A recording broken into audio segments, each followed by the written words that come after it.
Mutiara Hikmah Official, menyingkap hikmah di balik sunnah.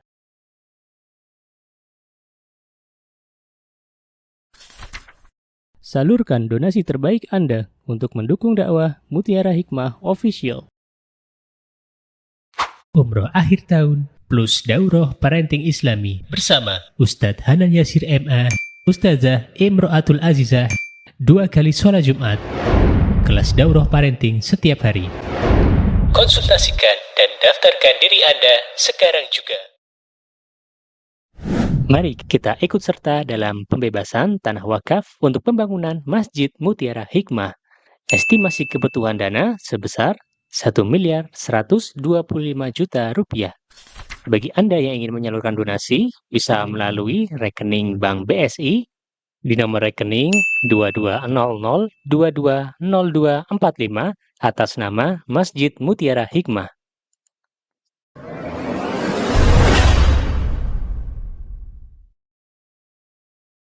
Akhwati fillah rahimani wa rahimakumullah. Hari ini insyaallah kita akan belajar bersama-sama daurah kilat. Ya, namanya daurah kilat. Karena biasanya kalau daurah tuh dari pagi sampai sore ya ibu-ibu ya.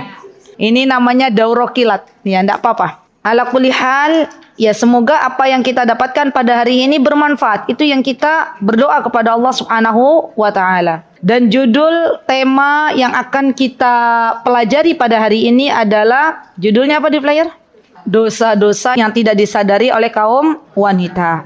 Baik, akhwati fillah rahimani wa rahimakumullah, ketika Allah Subhanahu wa taala memberikan kepada kita sebuah nikmat, dan di antara nikmat yang Allah berikan kepada kita adalah ketika Allah berikan kepada kita hidayah taufik untuk memegang status muslimah. Karena tidak semua wanita yang ada di dunia ini Allah berikan hidayah untuk berpegang teguh dengan agama Islam. Kalau kita lihat, ada kalanya para wanita di luar sana yang mereka hidup tanpa tahu tujuannya kemana. Mereka hidup tanpa tahu arahnya kemana. Dan Allah belum berikan kepada mereka nikmat hidayah. Maka dari itu kita sebagai seorang muslimah, karena kita sudah diberikan nikmat oleh Allah, berstatus sebagai seorang muslimah, maka hendaklah kita mengetahui kewajiban-kewajiban kita sebagai seorang muslimah,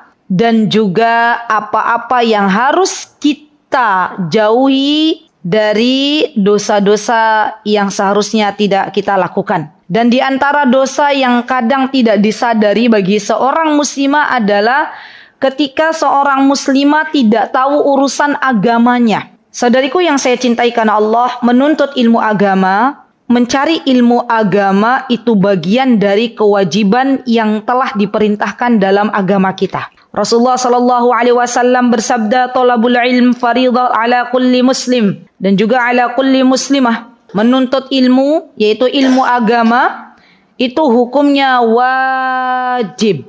Berarti kalau hukumnya wajib, ibu-ibu, kalau kita tinggalkan hukumnya apa? Dosa. Wajib bagi kita sebagai seorang muslimah. Dan kita tahu tujuan kita diciptakan oleh Allah untuk apa, ibu-ibu? Beribadah. Dan tidaklah beribadah kecuali dengan ilmu.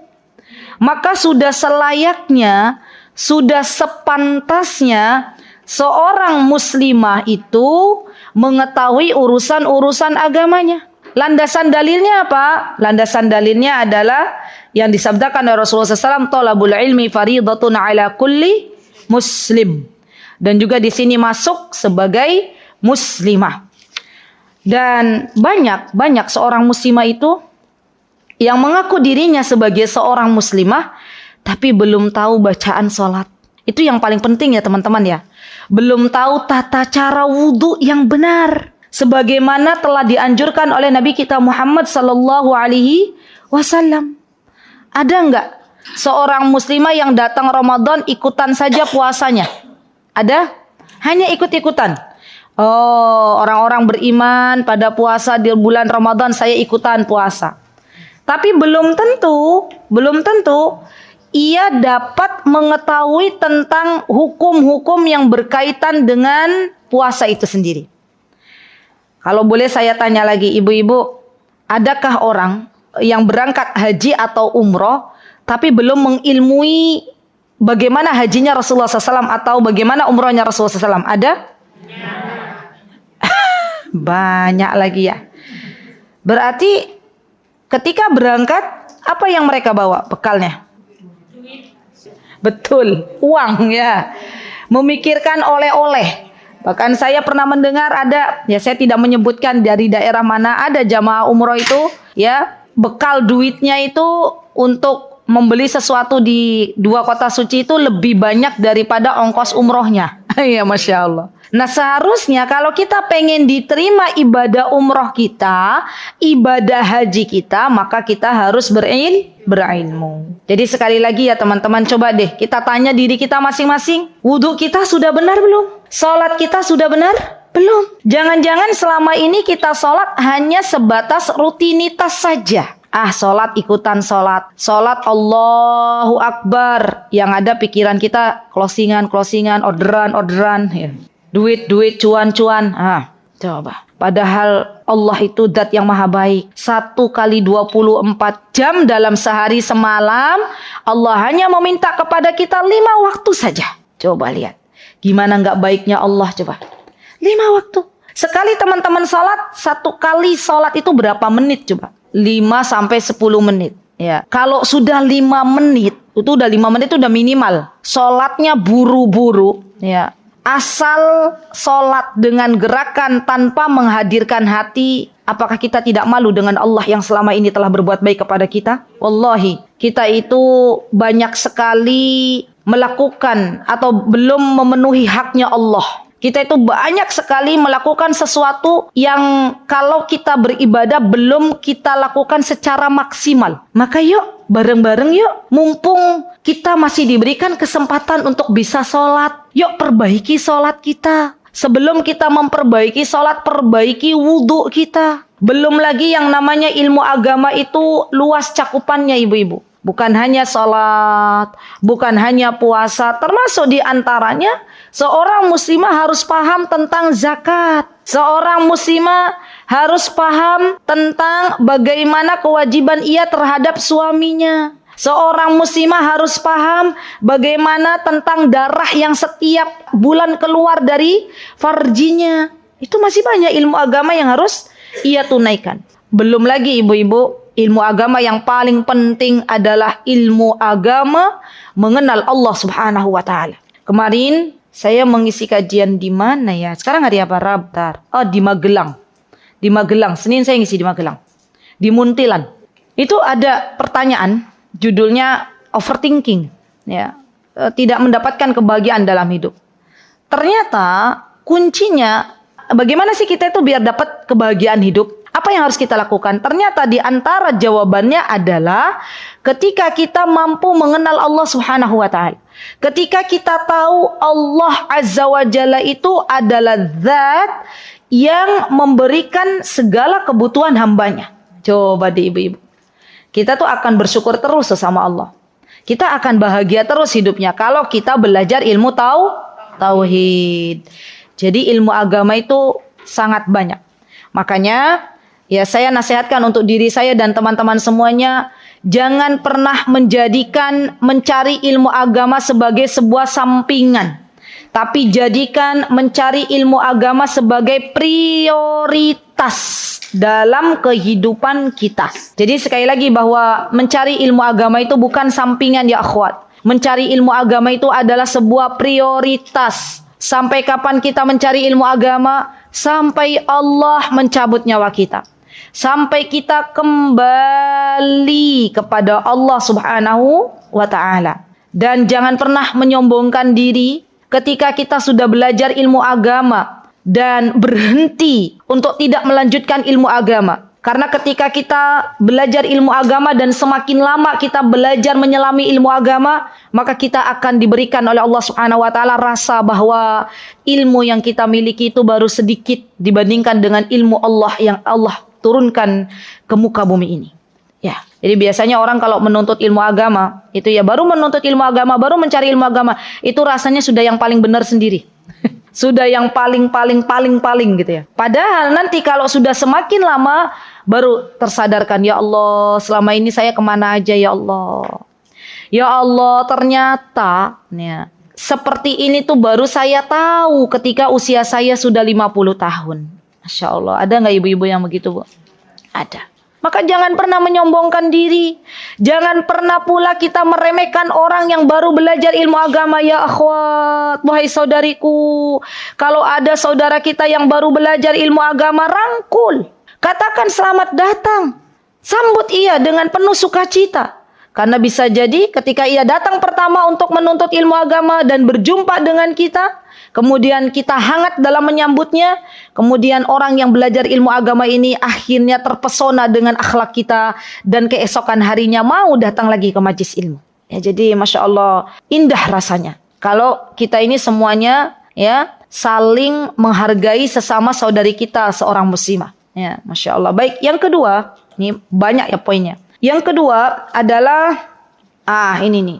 Kita dilarang untuk saling mengejek sesama muslimah. Kita dilarang untuk saling menghina, saling mencaci maki. Kita tidak boleh saling menghina, saling mencaci maki. Ya. Dan terkadang lisan ini tidak disadari membuli saudari kita sebagai seorang muslimah. Nyinyirin saudari kita sebagai seorang muslimah. Padahal Allah Subhanahu wa taala melarang kita semuanya untuk menghina saudari-saudari kita sebagai seorang muslimah. Silahkan ibu-ibu dibuka surah Al-Hujurat. Yuk kita belajar yuk. Surah Al-Hujurat di halaman kedua. Ayatnya berada di halaman kedua kan surat Al-Hujurat setengah terus sebelahnya lagi di bawah. Ayat keberapa itu?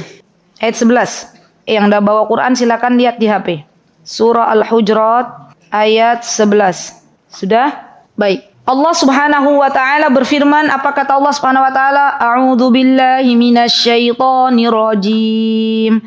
Ya ayyuhalladzina amanu la yaskhar qaumun min qaum asa an yakunu khairan minhum wala nisa'un min nisa'in asa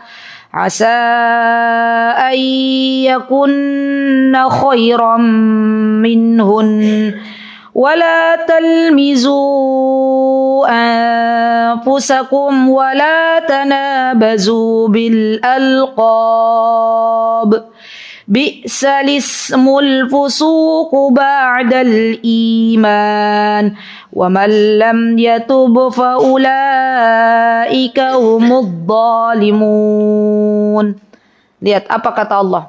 Wahai orang-orang yang beriman. Siapa yang dipanggil? Kita, orang-orang yang beriman.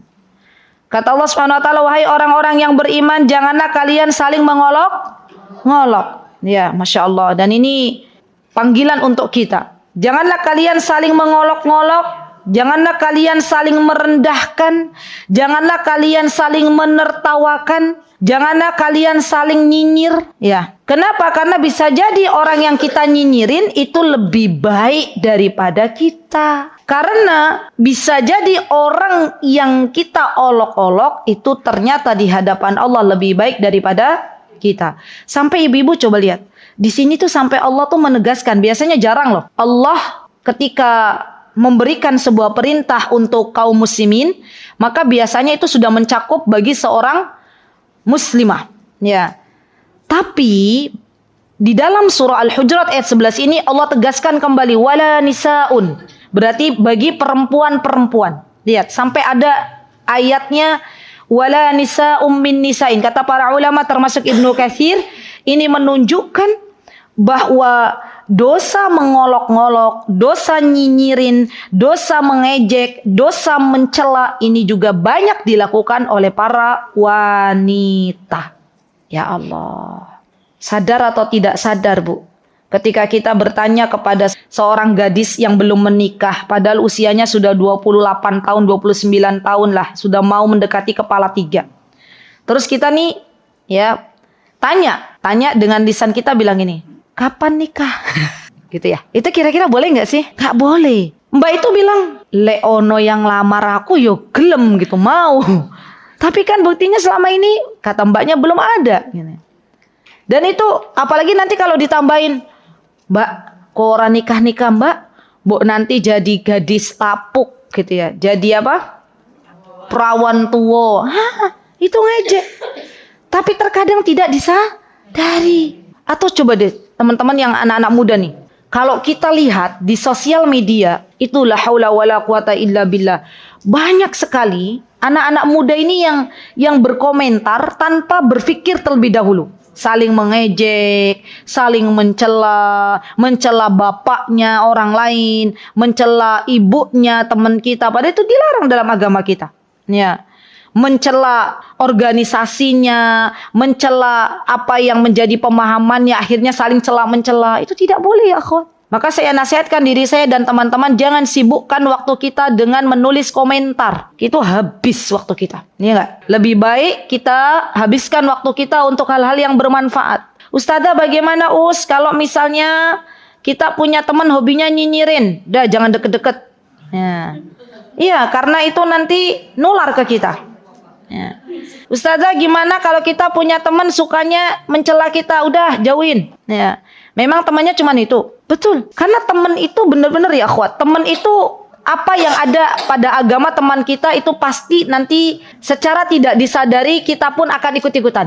Penting bagi kita untuk mencari teman yang lisannya bisa berkata-kata yang baik. Penting bagi kita untuk mencari sahabat dekat yang selalu peduli dengan kita. Kalau kita sedang dalam keadaan terpuruk, maka lisannya mendoakan kita, bukan kemudian nyinyirin. Ya Allah, sedih rasanya ya akhwat. Ketika mendengar ada seorang muslimah ya, yang dia akhirnya down, akhirnya tidak lagi semangat hidup. Kenapa? Dikarenakan punya teman yang hobinya nyinyirin. Padahal dalam Islam itu tidak boleh. Maka yuk kita bareng-bareng sebelum kita mengucapkan sesuatu kita pikir terlebih dahulu. Kalau seandainya kita ini termasuk orang yang kalau kita berbicara kepada kawan kita seperti cabai rawit, pedesnya luar biasa, maka lebih baik diam. Ya. Teman-teman nyaman apa enggak punya teman yang kalau sekalinya berbicara anaknya pendiam, tapi sekalinya berbicara cekit gitu. Ibu-ibu nyaman apa mboten? Eyang-eyang. Kan enggak nyaman ya? Saya tuh pernah jumpa sama eyang-eyang dalam suatu majelis. Majelis saya lagi menghadiri kajiannya Ustaz Hanan. Kemudian eyang ini tuh tiba-tiba ya ini jadi ibroh. Sudah sepuh tapi Masya Allah lisannya. Apa yang dilakukan? Ya beliau namanya majlisnya itu bukan di MPB, bukan. Itu rata-rata yang menghadiri eyang-eyang. Jadi ada juga tuh. Iya. Kan saya kira nanti kalau saya nggak bilang seperti itu dikira di MPB. Enggak, bukan. Jadi waktu itu saya hadir ya. Ada salah satu eyang yang naruh tasnya di tiang, maksudnya mau nyender. Terus datanglah ibu ini yang sudah eyang juga. Ya. Disingkirkanlah tasnya ibu ini yang sudah naruh itu sebelum sholat maghrib itu. Kemudian beliaunya duduk. Pas saya hari itu nggak tahu kalau eyang itu lisannya nggak bagus banget. Terus yang punya tas kan bingung, kok tasnya disingkirin. Datanglah yang punya tas dengan bahasa Jawa tapi saya paham. Kok tasku disingkirin kan? Aku tempat dudukku. Apa kata eyangnya ini? Tempat dudukmu, tempat duduk. Sana pergi. Astagfirullah, saya dengar ya Allah. Alhamdulillah, ibu yang disuruh perginya itu sabar. Ya, Masya Allah. Terus saya duduk di sampingnya. Waktu itu saya masih belum tahu bagaimana eyang ini. Terus eyangnya ada takmir masjid. Takmir masjid itu karena ada kotak infak yang berputar. Mau ambil kotak infaknya ini, lihat nih bagaimana lisannya yang nggak baik. Diambil maksudnya mau diamankan. Apa kata eyangnya? Ngaji kok ngulati duit, katanya gitu. Astagfirullah. Terus saya sudah nggak mulai nyaman ini. Ya Allah, ini kayaknya samping saya ini nggak bagus ini lisannya. Akhirnya saya pindah. Ya, lihat orang yang lisannya seperti itu nyaman apa mboten bagi yang mendengarnya? Tidak. Ya Allah, hati-hati ibu-ibu, hati-hati dengan lisan. Banyak wanita yang terjerembab di dalam api neraka disebabkan karena lisan. Maka hati-hati dengan lisan. Baik, apalagi kalau kita sampai mengejek-ngejek wanita muslimah. Ya, ada orang pakai bajunya atau pakai kerudungnya lebar, ya diejek apa? Mukena kok dipakai gitu ya. Ada yang pakai gamisnya menjulur, Mbak, gamisnya mboyo dipotong gitu ya. Koyo njulur-njulur apa nggak tahu najis gitu. Padahal dalam Islam yang namanya menghilangkan najis itu ketika baju gamisnya menjulur dengan tanah atau sampai ke tanah, maka itu cara membersihkannya seperti itu. Gitu ya ibu-ibu ya. Masya Allah. Jadi kita nih para wanita ini kadang terjerembab dalam dosa disebabkan karena lisan. Baik. Kemudian di antara dosa yang tidak kita sadari ya akhwat adalah mengakhirkan sholat dari waktunya. Ini nih. Anak-anak muda zaman sekarang lebih mementingkan berada di dunia mayanya daripada dunia nyatanya. Atau yang juga begitu? Yang tuh kalau lagi megang HP tuh paling banter tuh ngapain tuh yang? Saya jadi penasaran. Kan kalau anak muda kan buka nyekrol ini, nyekrol TikTok, nyekrol IG. Kalau eyang apa yang dilakukan eyang? Bu Mahfud mana ini Bu Mahfud? Bu Mahfud ada nggak? Bu Mahfud, Bu Mahfud. Kalau eyang megang HP itu apa yang disibukkan dengan apa tuh Bu Mahfud? Buka grup reuni Ustazah. Gitu ya? Reuni SD, reuni SMP, reuni TK, reuni kuliah, reuni apa lagi? Reuni istri-istri dosen. Semua dibuka ada grup apa gitu ya. Masya Allah. Nggih mboten Bu Mahfud. Napa salah nggih? Sibuk apa? Oh, Dharma Wanita. Masya Allah. Jadi sibuk ada berita apa, info terkini nggih. Masya Allah. Nah, ingat kalau sudah masuk waktunya salat, maka tidak ada alasan bagi kita untuk mengakhirkannya. Kenapa ibu-ibu? Karena kita tidak pernah tahu kapan Allah memanggil kita. Kalau kita meninggalkan salat, nih teman-teman, kemudian Allah memanggil kita dalam keadaan kita punya utang salat, itu hukumnya berdosa. Jadi mengawalkan waktu salat adalah sesuatu yang mulia. Bahkan Rasulullah SAW pernah ditanya, ya Rasulullah ayyul a'mali afdal. Ya Rasulullah, amal apa yang paling baik, yang paling utama? Apa kata Rasulullah SAW? As-salatu ala waktiha. Maksudnya salat di awal waktu, kata para ulama. Kecuali memang ada uzur. Apa di antara uzurnya? Misalnya ibu-ibu pas lagi adzan, pas lagi berada di antrean jemput anak, misalnya. Ini kan uzur. Ya. Atau ada tamu yang harus cepat-cepat disiapkan hidangan. Ya karena tamunya sudah mau keluar kota, ya kejar-kejaran sama jadwal kereta atau jadwal pesawat. Ya. Sehingga kalau kita terlambat saja menghidangkan makanan semuanya bubrah. Maka ini masih diperbolehkan. Ya. Jadi kalau tidak ada udzur untuk memulai sholat di awal waktu, maka sholatlah di awal waktu. Karena sholat ini barometer kehidupan seorang hamba. Kalau seorang hamba itu biasa menunda sholat, maka Allah akan tunda setiap urusannya. Hati-hati. Seorang hamba kalau biasa menjadikan sholat di awal waktu, maka Allah akan memudahkan segala urusannya. Jadi sholat ini barometer. Dan ketahuilah, amalan yang pertama kali dihisab di akhirat adalah sholat. Ya. Jadi di antara yang banyak dilakukan oleh seorang muslimah adalah mengakhirkan salat, ya, bangun subuh, baru ketika matahari sudah terbit karena malamnya begadang di kafe. Anak-anak zaman sekarang itu hidupnya kewalak-walik. Malamnya dipakai buat begadang, paginya dipakai buat tidur. Kalau orang-orang zaman dulu, napa Bu? Malamnya dipakai buat istirahat, paginya dipakai buat aktivitas. Itu masih bagus. Ya. Dan berhati-hatilah dalam menyia-nyiakan waktu ya akhwat. Ya. Kenapa? Karena biasanya kalau malamnya begadang, datang waktu ngantuk itu di jam-jam rawan sebelum subuh. Jam 3 sudah ngantuk.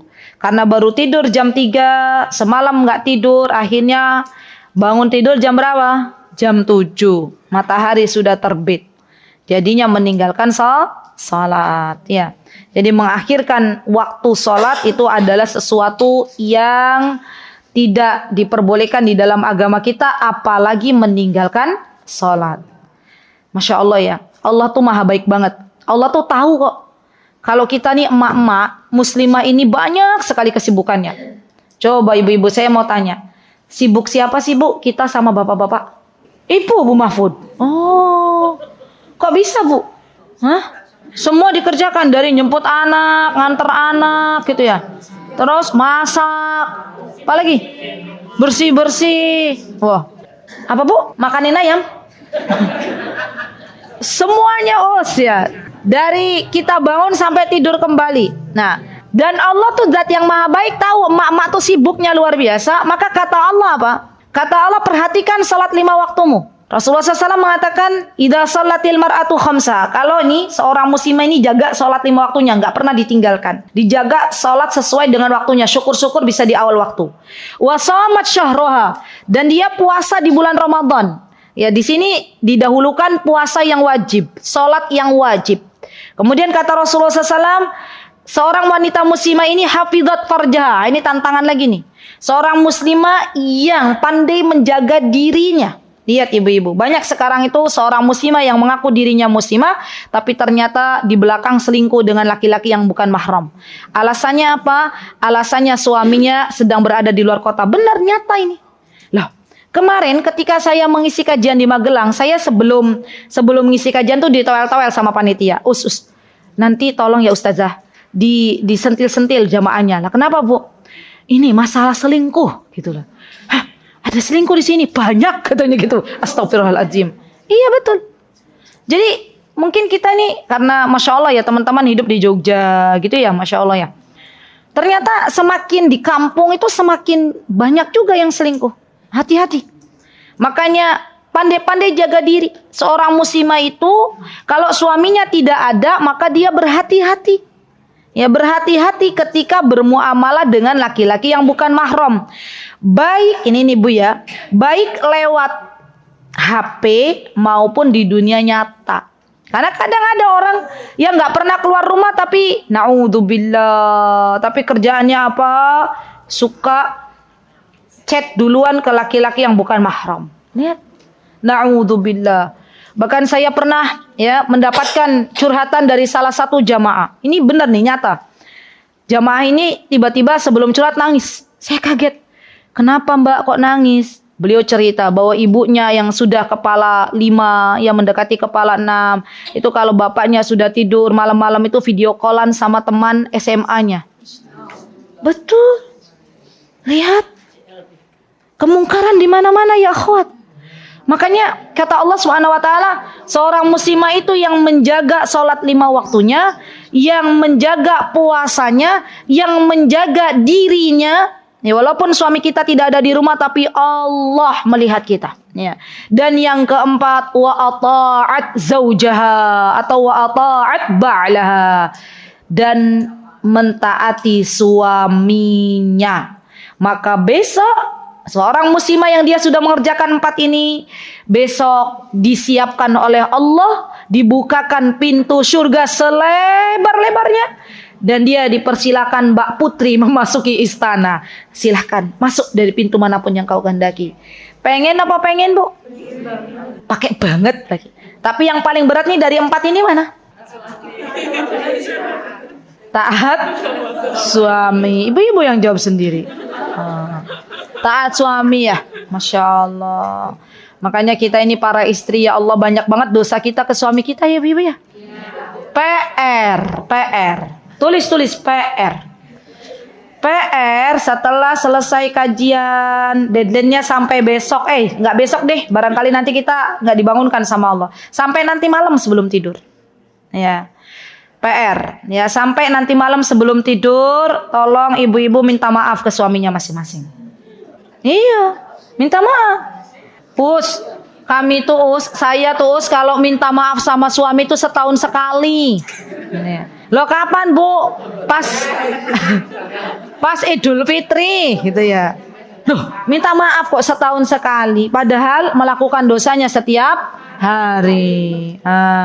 Ya, PR-nya dikerjakan semuanya. PR. Ustazah, gimana kalau suami saya sudah nggak ada di dunia? Gitu ya. Gimana minta maafnya, doakan kebaikan untuknya.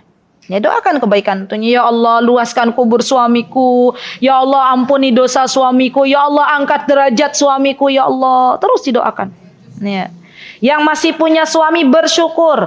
Gimana Us kalau saya belum nikah? Ya, PR-nya nggak dikerjakan. Ya. Loh, gimana mau minta maaf ke suaminya orang itu nggak boleh. Ya. Baik, sudah ya ibu-ibu ya. Baik.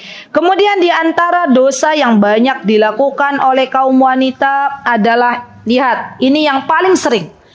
Tidak mengqadha salat di masa dia haid tapi sebenarnya sudah masuk waktu salat. Ini banyak nih. Jadi gini loh ibu-ibu. Ibu-ibu kalau lagi datang bulan itu fokus, ya. Darah keluar tuh jam berapa? Kalau sudah masuk waktu sholat, kata para ulama kurang lebih waktu sholat berarti 10 menit. Ya, 10 menit setelah adzan duhur, ibu-ibu kok rasa-rasa kayak ada yang keluar. Lihat ke toilet, jreng, apa yang keluar? Datang bulan menstruasi, maka ketika itu ibu-ibu catat, baik itu di HP mau di kalender, bahwa ibu-ibu punya hutang sholat. Sholat apa? Sholat duhur. Banyak muslimah yang gak perhatian dengan sholatnya, padahal itu hutang. Ya, hutang. Mboten, pas duhurnya aja. Nanti selama haid dia harus meninggalkan sholat. Jadi ibu kalau ibu haid 7 hari, maka nggak usah mengqadha sholat. Kapan dikodonya yang ibu? Dikodonya yang kita tinggalkan. Kan tadi duhur harusnya sudah masuk waktu sholat. 10 menit setelah duhur kan harusnya kita udah sholat tuh. Tapi ternyata kita belum sholat. Datang haid, maka itu harusnya sudah menjadi kewajiban kita sholat duhur. Karena kita belum sholat, maka itu harus diqadha. Bagaimana Ustazah dengan asar, maghrib, isya, subuhnya? Ya nggak usah. Ya, karena wanita yang haid tidak ada kewajiban mengqadha sholat. Jadi di hari ketika dia datang haid sudah masuk waktu sholat tapi belum sholat. Itu ya, perhatikan ini. Ya, banyak para wanita muslimah itu yang menyepelekan akan hal ini. Belum masuk pertanyaan. Catat dulu ya. Ya, baik. Sebentar. Kayaknya ibu-ibu nih ini ya pengen nanya gitu ya. Sebentar ya, Mbak ya. Baik, itu dulu ya. Catat dulu baik-baik. Kemudian ini yang bersamaan dengan sholat untuk wanita haid. Biar saya sekalian rampung ya. Kalau ibu-ibu suci haidnya itu di waktu asar, maka kata para ulama, ketika dia suci di waktu asar karena di siang hari, maka waktu sholat duhur juga diikut sertakan. Jadi sholat asar baru nanti qadha sholat duhur. Ini pendapatnya Abdullah ibnu Abbas, ya, dan disepakati oleh jumhurul ulama. Ustazah gimana kalau kemarin-kemarin kita nggak tahu? Ya wis, yang nggak tahu yang nggak dianggap dosa. Ya, jadi seharusnya begitu. Kalau ibu-ibu sucinya di waktu duhur, di waktu asar, berarti duhurnya harus ikut. Ibu-ibu sucinya di waktu isya, berarti maghribnya harus ikut. Gitu ya. Jadi dihitung. Ya, baik. Kemudian ada dosa yang biasa dilakukan oleh wanita muslimah tapi tidak disadari bahwa dia sedang melakukan dosa, adalah tidak belajar tentang bab darah haid dan nifas serta istihadah. Kenapa Bu kita harus belajar tentang darah haid, istihadah dan nifas? Karena itu berkaitan dengan salat, berkaitan dengan kewajiban kita. Jangan sampai kita meninggalkan salat ternyata kita istihadah. Ya, iya nggak ibu-ibu? Jangan sampai kita salat ternyata masih keluar darah haid. Nah nanti nih insya Allah kapan Bu Reni kita bahas di buku fikih itu tentang darah haid? Rabu pekan ke-3 bulan Agustus ya. Catat. Jadi di sini insya Allah pekan ke-3 itu membahas fikih, pekan ke-4 itu membahas tentang adab. Sama-sama Rabu. Ya, ada kitabnya. Ya, insya Allah bab darah hari Rabu pekan ke-3 besok Agustus nggih. Ya insya Allah. Baik, kemudian kesalahan yang dilakukan atau dosa yang dilakukan oleh para wanita diantaranya adalah ia tidak mengeluarkan zakat malnya. dan tidak mengingatkan suaminya untuk mengeluarkan zakat malnya. Hati-hati. Berarti sebelum itu kita harus mengilmui dulu bab zakat. Kenapa? Karena kalau kita tidak mengilmui bab zakat, bagaimana kita mau mengeluarkan zakat? Ya, zakat juga berat, Bu. Orang yang tidak mengeluarkan zakat, besok di akhirat apa yang Allah akan berikan? Adab yang sangat pedih. Ya, disetrika. Apanya yang disetrika? Apanya? Punggungnya. Ya Allah. Baik, kemudian di antara dosa yang tidak disadari oleh segenap kaum wanita, terutama ibu-ibu, adalah tidak mengajarkan kepada anak putrinya bab tentang haid. Nah, ini dosa juga, Bu. Ingat, anak zaman sekarang itu lebih cepat untuk balik, ya. Maka kita bagi seorang ibu hukumnya berdosa ketika kita tidak mengenalkan kepada anak putri kita, terutama anak putri kita, tentang apa itu haid dan apa itu istihadah. Ya, hati-hati. Jadi banyak anak-anak zaman sekarang itu yang terkaget-kaget keluar darah padahal dia belum dapat ilmunya. Dan siapa yang wajib ya untuk memberitahukan anak perempuan ini tentang bab darah haid dan istihadah? Kita sebagai ibunya. Nah, jadi kita harus belajar dulu tentang apa itu haid, apa itu istihadah sebelum kita mengajarkan anak-anak kita. Baik. Kemudian di antara yang keberapa Ibu-ibu? Yang kedelapan adalah menghususkan warna tertentu untuk kain ihram ketika haji atau umroh. Ini nggak boleh juga. Contoh misalnya, ketahuilah wahai saudariku bahwa tidak ada kekhususan kain ketika kita sedang dalam keadaan ihram, ketika kita sedang melaksanakan ibadah haji atau umroh. Tidak putih, tidak hijau, tidak kuning, tidak merah, apalagi ungu. Ya. Emang ada yang mengkhususkan warna kain banyak. Ya.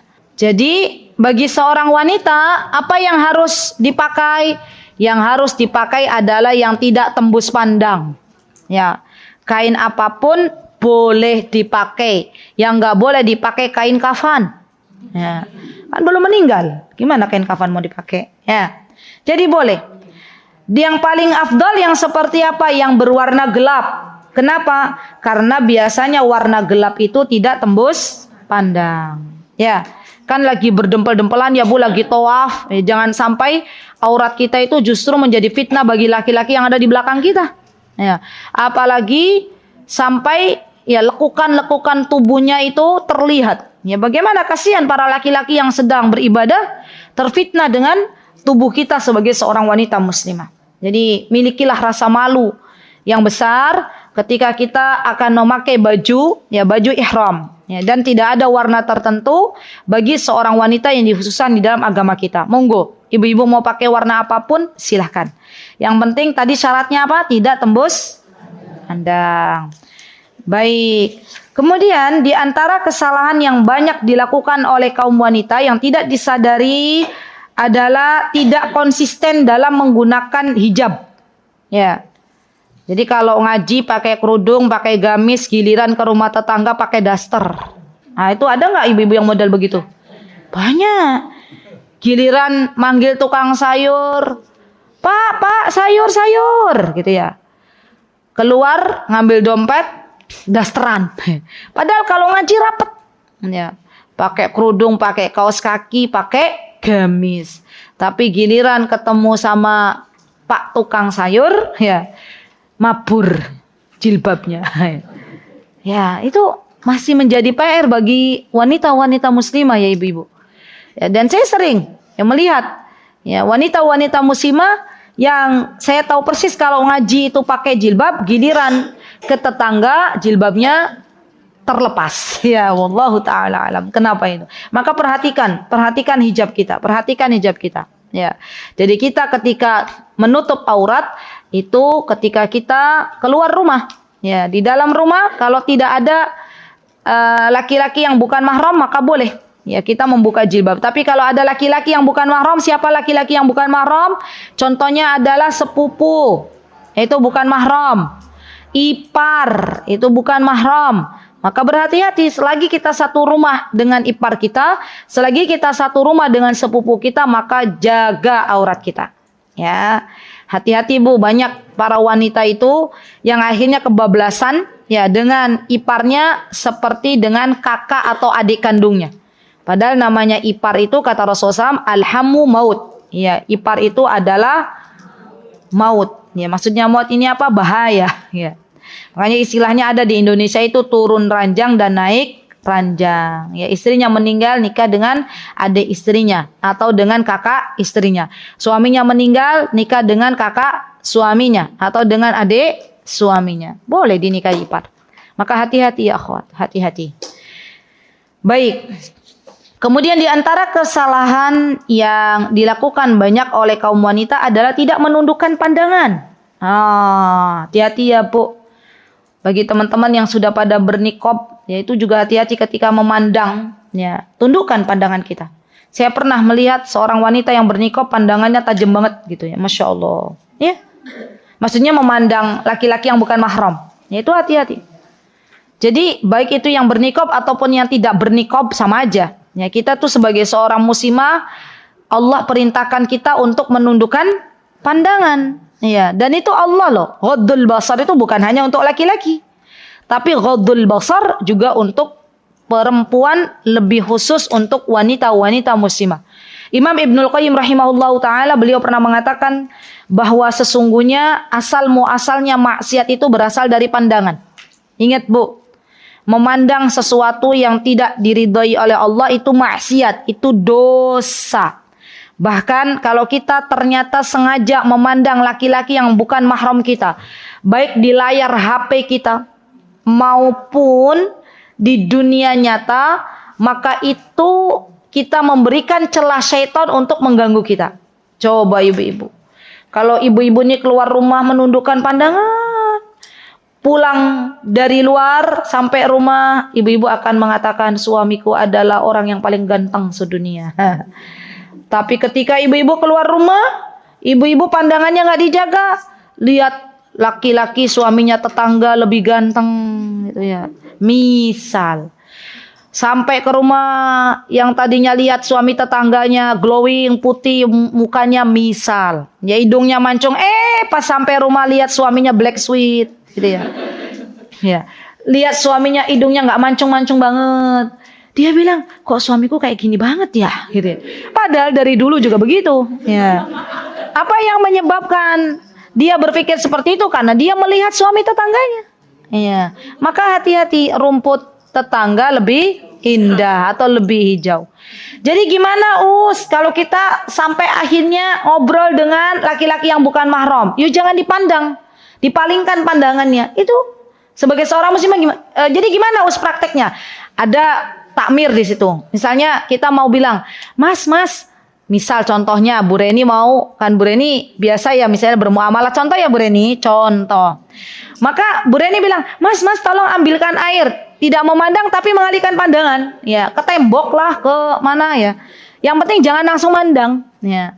Dan itu seharusnya itu yang kita lakukan. Kalaupun sampai kita bermuamalah dengan laki-laki yang bukan mahram, maka kita minimalisir untuk langsung memandang. Kenapa? Karena kalau sudah pandangan dengan pandangan bertemu, akhirnya jatuhlah dari hati menuju hati. Ya. Yang tadinya awalnya tidak pernah terfikir oleh dirinya bagaimana laki-laki yang ganteng, akhirnya pas sholat Allahu Akbar langsung terfikir, Mas yang tadi lihat udah punya istri belum ya?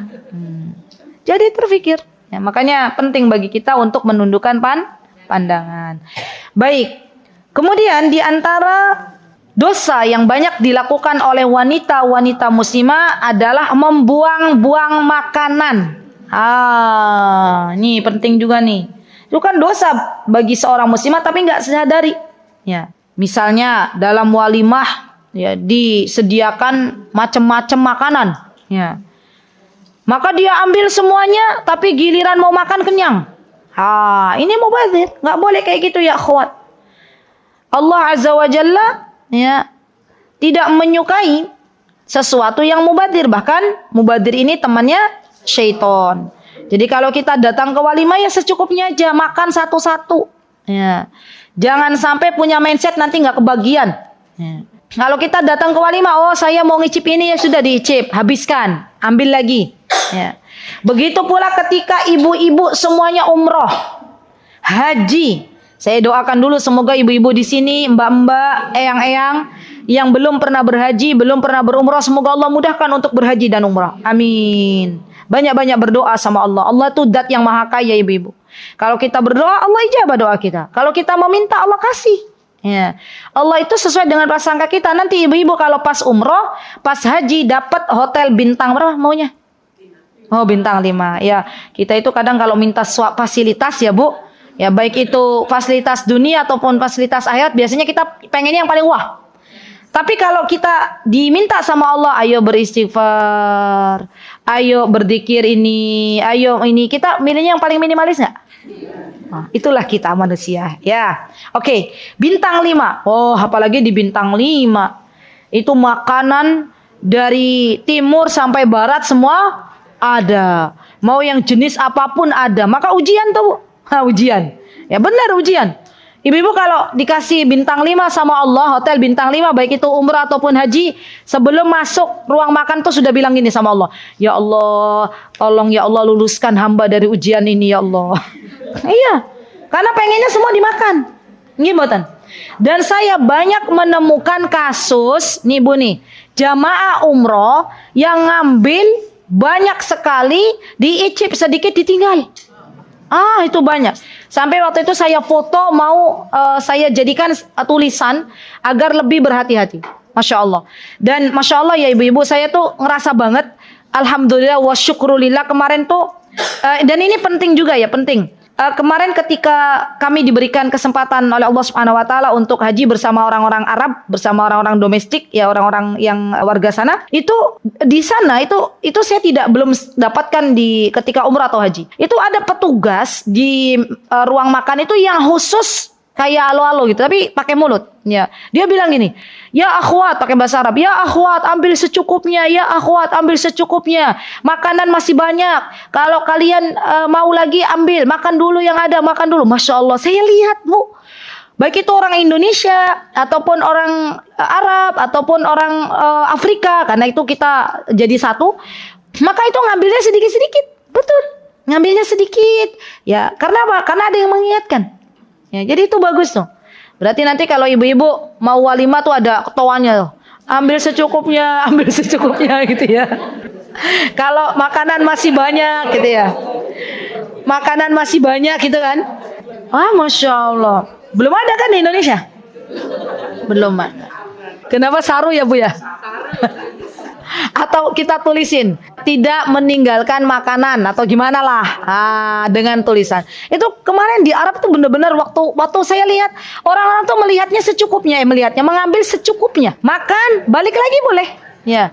Dan sampai jam terakhir makan tuh makanan masih ada. Jadi memang mereka nyetok banyak tapi mengeluarkannya sedikit-sedikit ya, biar nggak dibuang-buang. Nanti kalau kita pas di musola wanita, karena di sana ada musola khusus wanita, memang tenda kami itu dipisah, benar-benar dipisah. Laki-laki dipisah, perempuannya dipisah. Nah pas di musola tempat wanita salat, setiap habis salat tuh ada kayak tausiah. Ya tausiah itu juga diingatkan lagi. Ya akhwat, jangan buang makanan. Ya akhwat, Masya Allah. Itu rasanya tuh, padahal ya Bu ya, kalau kami lihat, kami masuk tenda pertama aja itu Masya Allah es krim penuh ya. Iya, minuman mau dari jenis yogurt, sirup, macam-macam semua ada. Tapi saya bilang kepada Allah, ya Allah ini ujian ya Allah ya. Allah tuh pengen kita itu mau ngambil yang halal toyib atau yang halal tapi nggak toyib, ujian ya. Maka dari situ ibu-ibu, yuk kita mulai bareng-bareng. Jangan sampai apa yang kita makan ternyata dibuang begitu saja. Ambil secukupnya. Kalaupun kita tidak bisa menghabiskan, maka sebaiknya kita ambil sedikit terlebih dahulu. Baik, kemudian di antara dosa yang banyak dilakukan oleh seorang wanita adalah, ini dia banyak nih, meminta cerai kepada suaminya tanpa alasan syar'i. Gugat cerai atau dalam bahasa Arab khulu. Ingat ibu-ibu, Rasulullah pernah mengingatkan ayyumamra'atin sa'alat zawjahat talaq. Siapapun dari wanita, terutama wanita muslimah yang meminta diceraikan oleh suaminya atau gugat cerai tanpa ada min ghairi ma ba'sin, tanpa ada alasan yang syar'i, faharamun 'alaiha raihatul jannah. Maka diharamkan bagi wanita muslimah ini untuk mencium bau surga.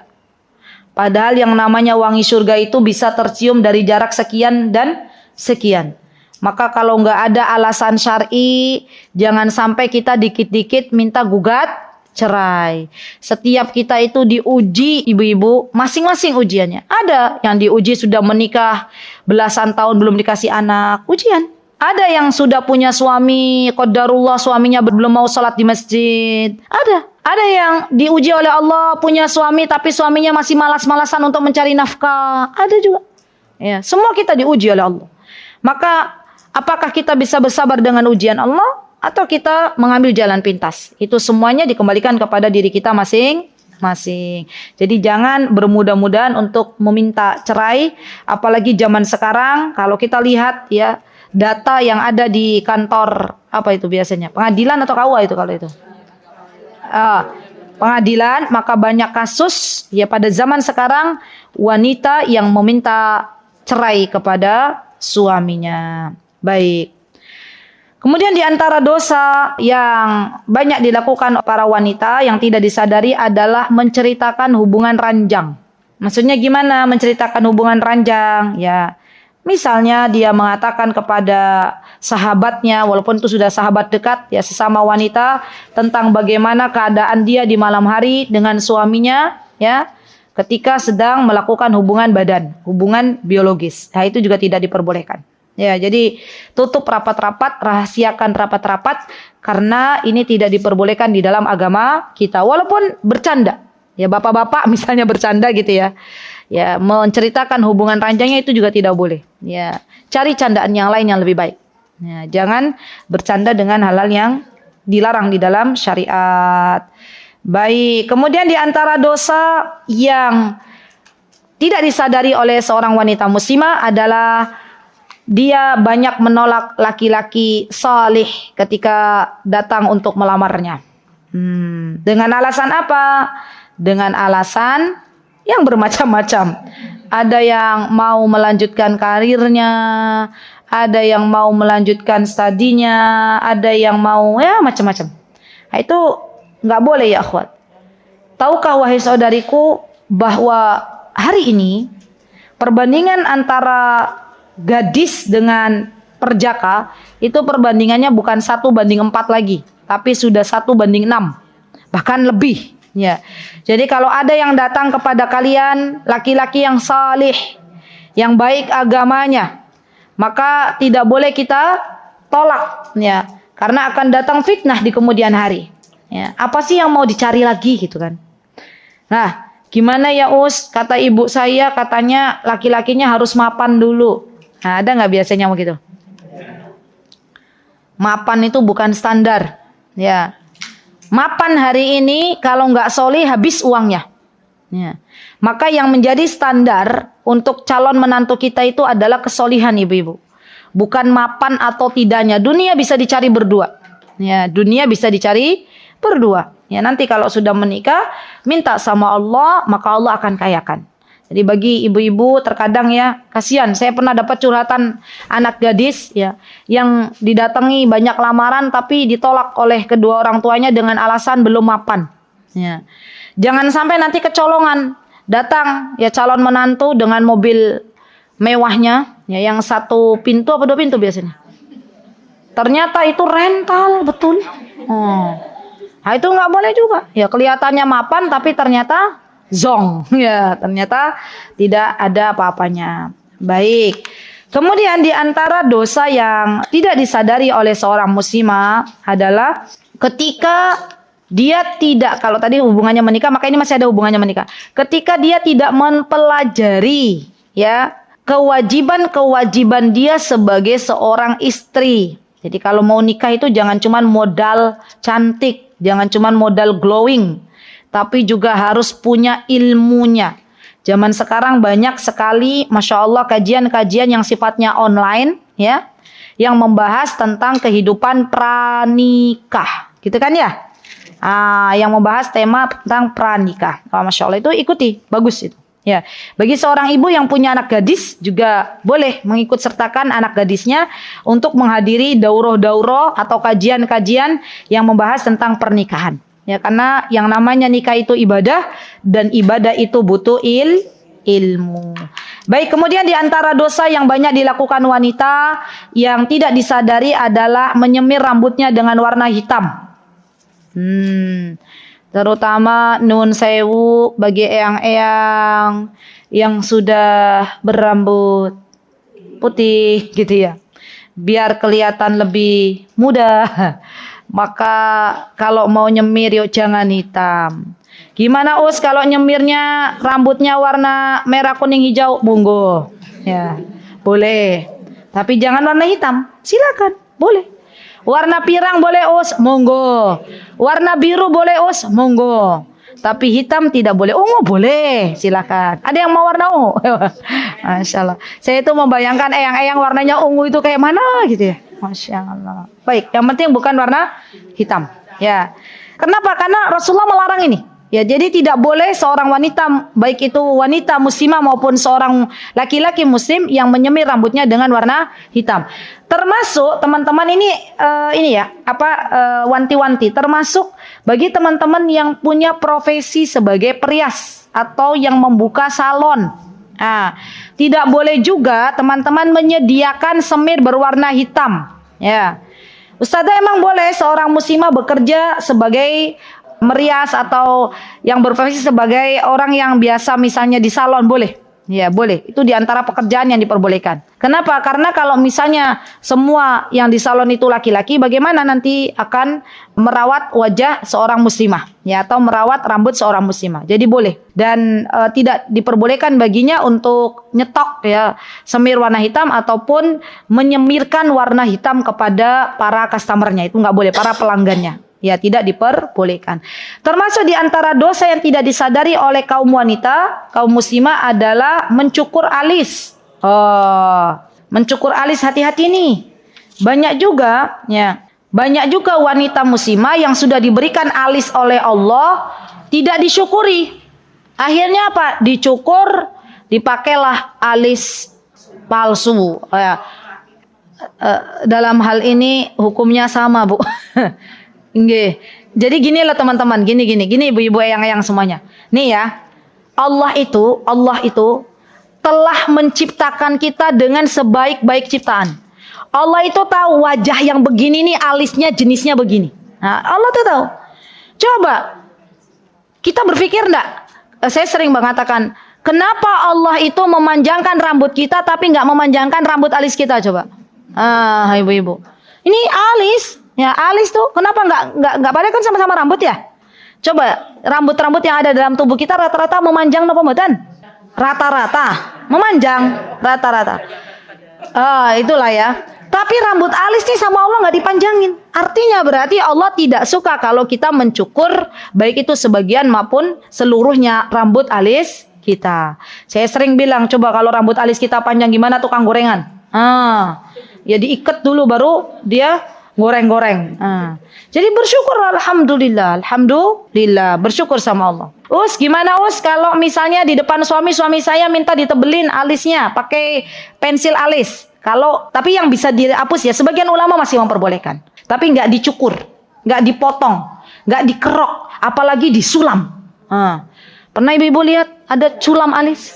Ya Allah Bu, saya tuh pernah lihat Bu seorang wanita yang dandanannya menor banget ya. Alisnya tebel, bulu matanya delik gitu ya. Terus pakai lensa kontak itu apa namanya? Itulah. Pakai gincu tebel. Saya yang ada takut, Bu. Serem gitu loh. Ya Allah, ini kok ada muka jenis begini gitu ya. Sudah, kita itu cantik, Masya Allah. Dan yang lebih cantik lagi kalau kita punya pribadi atau akhlak yang mulia. Masya Allah. Baik, kemudian di antara kesalahan, sebenarnya masih banyak ya ibu-ibu. Seorang wanita muslimah adalah memakai parfum ketika dia keluar rumah dan tidak menjamin dia terbebas dari sekumpulan laki-laki. memakai parfum. Kenapa? Karena Rasulullah SAW beliau pernah bersabda, ayyumam ra'atin ista'tarat famarrat ala qaumin liyajidu riha fahiya zaniyah. Wanita mana saja yang dia memakai parfum ibu-ibu, kemudian dia melewati orang yang banyak, ya di situ ada kaum laki-laki, maka laki-laki itu mencium bau wanginya, maka kata Rasulullah SAW, dia adalah seorang penzina. Apa bu? Penzina. Maka hati-hati. Ustazah, gimana ya kalau kita di depan suami di rumah, boleh nggak pakai parfum? Monggo, boleh. Mau 1 botol? Boleh. Asal suaminya nggak pingsan. Boleh, silakan. Jadi gimana kalau kita nyuci baju boleh pakai sabun nggak? Boleh. Boleh, kalau sabun masih boleh. Yang dimaksud dengan minyak wangi itu yang disemprotkan, set atau yang dioleskan. Itu yang dimaksud. Lihat ibu-ibu, zaman sekarang ya ada kadang seorang wanita yang dia nggak pede ketika keluar rumah tanpa parfum. Maka itu wallahi itu godaan syaitan. Itu godaan syaitan. Seorang wanita muslimah ya harus bisa menjaga kebersihannya, tapi tidak dengan parfum. Ya mandi boleh ya. Kalau pakai baju yang bersih, ya insya Allah ini sudah bagus ya. Tanpa harus disemprot parfum sana, parfum sini. Bahkan kadang kalau parfumnya itu yang membuat mual. Saya tuh pernah ya, di dekat seorang wanita muslimah, ya Allah bu, parfumnya tuh yang tadinya saya nggak pusing, akhirnya jadi pusing tuh bu. Ya, muter-muter ya. Kenapa? Karena mencium bau aroma yang sangat menyengat. Ini juga nggak boleh. Bagi teman-teman yang masih ada parfum di tas, tolong bertobatlah kepada Allah. Ya, eman kalau kita tidak bisa mencium bau surga. Ya, kalau kita waliyadzubillah digolongkan dengan wanita-wanita penzina. Ya. Baik. Kemudian satu lagi ya akhwat. Di antara kesalahan yang dilakukan oleh seorang wanita muslimah, di antaranya tidak memenuhi panggilan suami terakhir. Ya ibu-ibu ya, Masya Allah. Jadi gimana ya kalau suaminya memanggil istriku, belahan jiwaku. Kita bilang apa? Labbaik. Ya.